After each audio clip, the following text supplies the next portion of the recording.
বাংলাদেশ বাঁচাইতে হইলে বঙ্গবন্ধু সৈনিকারের উপরে যা হামলা মামলা মকদমা হয়েছে সব হামলা মামলা মকদমা তুললা ইন্নুসরা তার সমন্বয় কত ফুটকি দিনে রাখতে নিয়ে বলার দরকার। আর জানে সহ্য আমরা ধৈর্যশীল হয়েছি। ইন্নুস তুই প্রস্তুত থাক, তোর ফুটকি বাইদি আর তোর সমন্বয় গল তোর ফুটকি বাইদি হামলা মামলা নিয়ে ঠেলে নিয়ে বর্তাম হইব। তুই মানে আমরা শরীরে আগুন লাগাইছ। বঙ্গবন্ধু দেশ স্বাধীন হল 1971 সাল, মানে বঙ্গবন্ধুর ছবি ফাল্টাইয়া তুই অত করে একটা খ্রিস্টানোর বাচ্চা তুই মানে মন্দির দিলাইছ টেকার মাঝে। আর সহ্য আর না আমরা 1971 সালে পাকিস্তানের রাজাকার হলতে তোর মার লগে মিলন কইরা তোরে জন্মাইছে মানে তুই পাকিস্তানের টান টান দে তোর ফুটকি হয়ে হামলা মামলা নিয়ে বর্তাম হইব।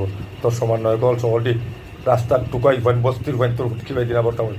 এ হগুর সম্বলের ফাঁসা যে বড় বড় হয়েছে, ইন্নুসরও সম্বলের ফাঁসা যে বড় হয়েছে, দেড়ার চেষ্টা ছিল ওই সম্বলের ফাঁসা হয়েছে, সব হামলা মামলা নিয়ে এখানেও জাগা হইব তোর ফুটকি বাই দিয়ে আর তুই বান্ধি ইন্নুসর আর তার সমন্বয় কল তোর তার বাপর ফুটকি বাই দিনে সব মামলা নিয়ে বড়িয়ে দিল আমরা বান্দির হুয়া তুই বঙ্গবন্ধুর ছবি ফাল্টাই গেলে মন্দিরের ছবি ইচ্ছ এই শুট করি নুস সব মামলা হামলা তোর ফুটকি বাই দিনা বলবো বঙ্গবন্ধু সৈনিকার ঘরে যা মামলা হামলা করছো।